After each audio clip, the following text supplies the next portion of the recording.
Well, hello there. How are you guys? Welcome back to Rule of Two Review. Today, let's get back to a little bit more of the Nintendo Switch. So what I wanted to do today was start a discussion with you guys about some of the questions that I still have for the Switch. Obviously, it's still steeped in quite a bit of mystery, despite the fact that Nintendo has officially showed it to us and given us a fair amount of information. We've seen the console, we've seen the tablet Switch controller, we understand the portable console hybrid idea. We've seen some developers, and we have a couple of ideas of games from that trailer, although nothing has been officially confirmed. There's a lot of mystery there. So because of that, and even though I am very, very excited for it, I do have some concerns. And there are questions I have that I could see going either way. Most of them I think will probably work out more for the better, but you never know. And we have another 2 months to wait now until mid-January 2017 when Nintendo finally decides to give us all of the information and all of the goods on the Switch that we're waiting to find out about. The games, the price, the release date, the battery situation, all of these different things. So I wanted to just quickly go through a couple of items that I've been worried about and I still have questions on when it comes to Nintendo and the Switch. So the first thing that comes to mind to me, because this is so important to me, is the third-party situation. Now, we know that Nintendo's struggled with third-party developers and third-party companies and games and libraries for a long time now, unfortunately. And despite the fact that they make my favorite games in the industry, that doesn't mean that I don't still love a lot of the third-party stuff out there and that those third-party companies and their games aren't still important. That's kind of what's driving the industry forward more than anything. And I'm really hoping that this is the time that Nintendo's actually figured out the third-party situation. Now, one of the main reasons I bring it up is because we know that Nintendo featured a couple of really awesome third-party games in that trailer. Seeing Skyrim was so exciting to me, and I love that Bethesda's on board. Right afterwards, of course, we all know that Nintendo tweeted out that picture where they said, hey, here's a quick list of a lot of the developers and partners we're working on with the Switch, companies that have games and projects in development for our new console. And we've all seen it, and it's great. Activision's there, Bethesda's there, EA is there, Ubisoft is there, Telltale is there, From Software is there, Atlas is there, Sega's there, just so many others. There was like 20 or 30 companies there, and most of the ones that really matter and are important, making some of the biggest and best games in the industry. So we've got really, really cool possibilities when it comes to what these third-party games or companies could be bringing to the Switch. My question and concern right now is whether or not they're going to bring the right kinds of games. During the Wii era, yes, the Nintendo had great support from a lot of these third-party companies, but they didn't necessarily bring the best kinds of games. For the most part, not entirely, but for the most part, it was a bunch of shovelware. Or there were really bad ports of other good games, and it's tough because to a degree their hands were a little bit held by the fact that the Wii was pretty underpowered by comparison, so they weren't able to maybe achieve a lot of the things on the Wii that they could on the 360 or PS3 at that time, and that's true. But I still think they could have maybe put forth a little bit more effort than a lot of what they gave us. And that was kind of depressing. When I look back on that time, even though I liked the Wii for so many great things and great games, that was a depressing time, all that shovelware and all that crap coming out on the system at that time. I don't want that to be repeated. I don't want it to be, oh, we've got EA and Activision, all these companies on board, and all you're getting is Skylanders and party games and mini games. No, we can't have that. We want the big guns. We want the Battlefields, the Titanfalls, the Grand Theft Autos, which I always bring up, and I know Rockstar wasn't featured, but Take-Two was, by the way. We want the Skyrims and the Fallouts and all that stuff. That's what we want. That casual market, Nintendo's trying to bring some of them back with the Switch for sure, and they eventually will. But right out of the gate, it's the hardcore gamer and the hardcore Nintendo fan that's going to be excited for this thing and picking it up. And we're not looking for the Bratz and the Barbie games and the mini games. We're looking for the Battlefields and Call of Duties and those kinds of things. That's what we want. Watch Dogs. Give us the good Ubisoft stuff. Give us the good Activision stuff and EA stuff. Give us Star Wars games. That's what we're looking for. So I'm a little bit worried that the third-party support may devolve and turn into something like what the Wii stuff was, but I'm going to cross my fingers and hope that instead we're going to be getting the good third-party content. When it comes to the controller, I also have a couple of questions. For a long time, I was concerned about whether or not we could use the Switch controller as a second screen experience similar to what the Wii U did with the gamepad. And they've basically confirmed that that is not possible, which is a shame. You can't play with the tablet controller on at the same time the TV is running a game. It does make me sad, but it also makes a lot of sense. So at the end of the day, I don't really care. It's totally okay. I appreciate the switching between home console and portable, so that's fine. But I'm also curious about that controller. Is it a touchscreen, and does it have gyro and motion sensing capabilities? It's starting to come out. Rumors are starting to slowly make it feel like that is going to be a touchscreen. There's been talks about its capacitive touchscreen, and it's got 10-point multi-touch. And that's great. You know, it's going to be different to play games that way than it has been on the Wii U, because with the Wii U, you're looking at the controller in your hand and you're using the touchscreen, but the game is still happening on the TV in front of you. So you're not like actually doing the same thing. With this, you'd only be able to use the touchscreen for one when the game is on your controller and not on your TV. So you're going to be looking at it in your hand, and when you're touching stuff, you're going to be touching the actual game and the game screen and whatever's happening here. So there's not that kind of separation between touch and gameplay. So it's still going to be very cool, and I'm glad it's a possibility, but it's going to create different gameplay styles than what the Wii U did. The gyro thing to me is more important than I think people are letting on, and Splatoon is one of the main games that made me realize and think about this, because Splatoon is a game that on the Wii U is wonderful with the gyro controls. In fact, it's the only way to play, I think. It feels very old school and slow to play with dual analog. I don't want to do that. I want to play Splatoon the way it was designed with motion controls and motion sensing. That game is 1,000 times better with the motion on than playing with the damn dual analog. So whatever's happening with Splatoon on the Switch right now, maybe they're going to be designing it from the ground up to not use the gyro stuff and have dual analog, and I'm sure it'll still be very good, but it's not going to be the same, and it's going to be a huge step backwards in my opinion. So that, amongst many other games and playability styles, like, I just think that gyro sensing, Nintendo does really well with it. Star Fox Zero used it very well, and I just hope that they find a way to keep that integrated into the Switch control system. Does that Pro controller have it? Does the Switch tablet controller have it? No one knows yet, but I'm really hoping that that's what happens. Now let's talk about some games. Specifically in the trailer, they showed us quite a few games, some first party, some third party. What we don't know is if those third-party games are officially going to release the way they were. I believe Skyrim is coming, you guys. It totally makes sense for them to bring it. But Bethesda and Nintendo have yet to confirm it. Same with the NBA game. What about those Nintendo games? Are we looking at ports or remasters of Mario Kart and Splatoon? Are those brand new games like sequels to those series, which I kind of think Splatoon is more of a sequel? Or are they just tech demos that really aren't anything yet, and we're going to have to wait a couple of years to see what Nintendo's doing with those franchises? The Mario thing is unique because I feel like that was almost definitely a brand new Mario game, and it looks so freaking good. Maybe it's not. Maybe that was also a tech demo like Mario 128 style. So, I mean, we'll have to see. I don't think that's the case.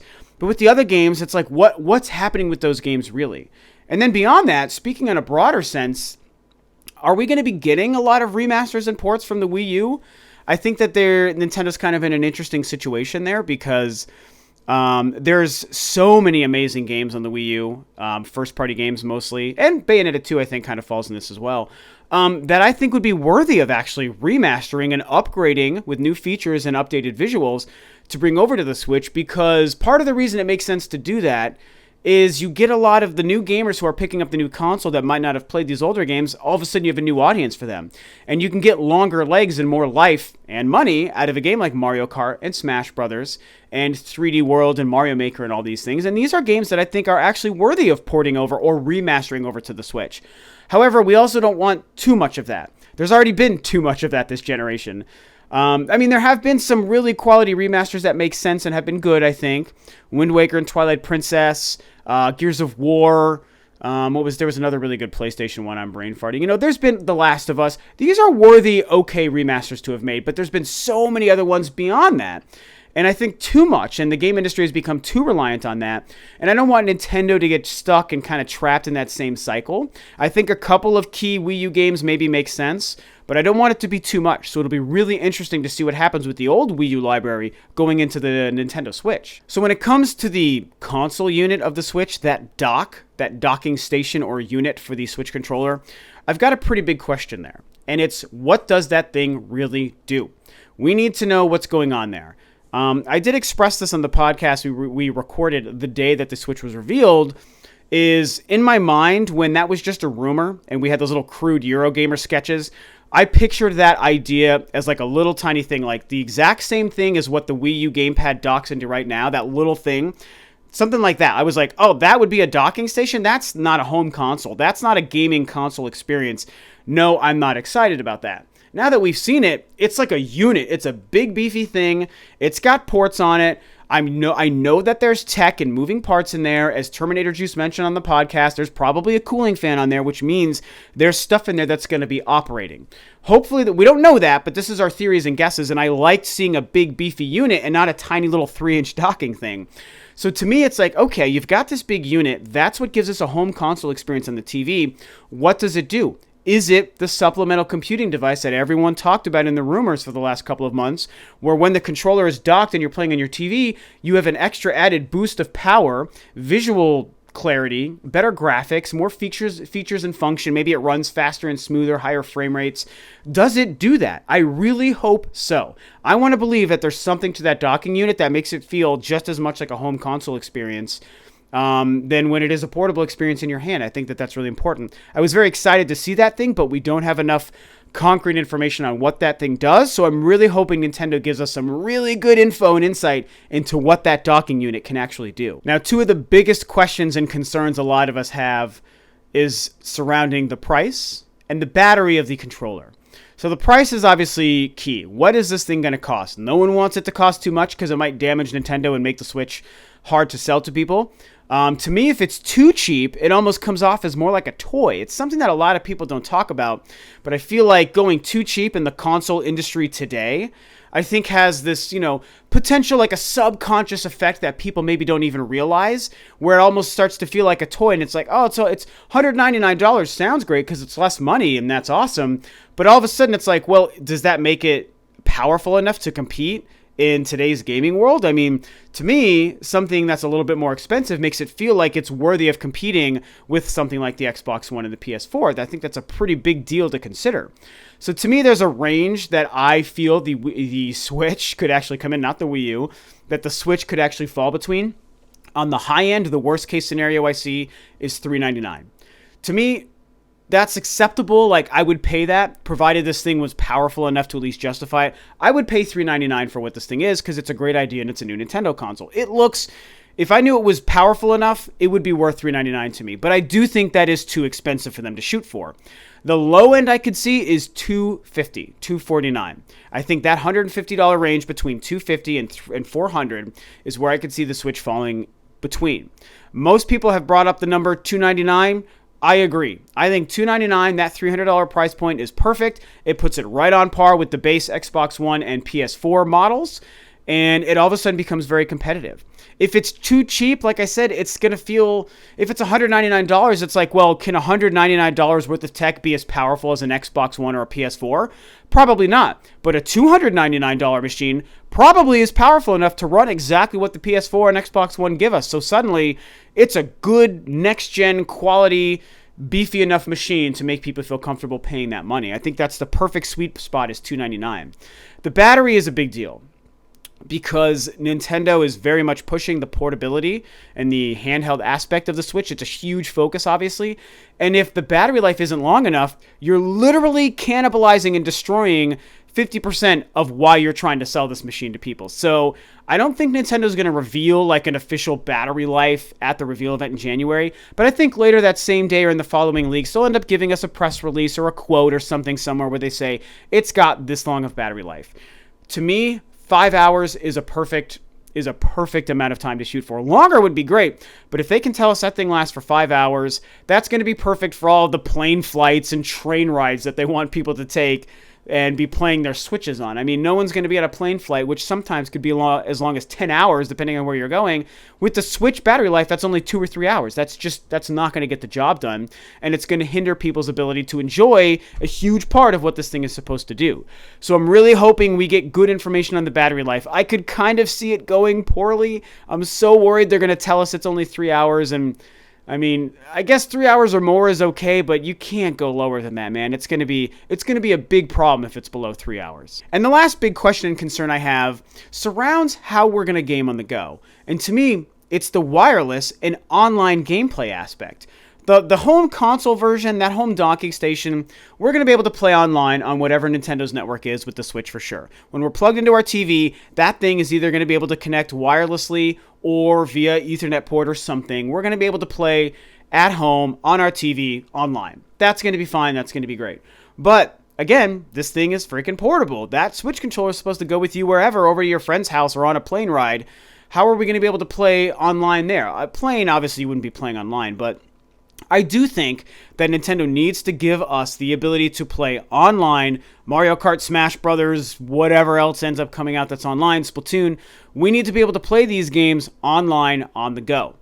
And that's tricky because it could be expensive, so I don't really know how they're going to figure that out. I just want to know if it's possible. Do they have some sort of online network? You know, can we at least connect to like a public Wi-Fi and play online? That would be something if we could do at least that. What I kind of wonder is, leading into my last point, is the mobile support. You know, Nintendo's been working with DNA, a company whose name we haven't really heard in a long time, to create some sort of mobile infrastructure. That's where we've gotten Pokemon Go and Miitomo and things we're going to get in the future.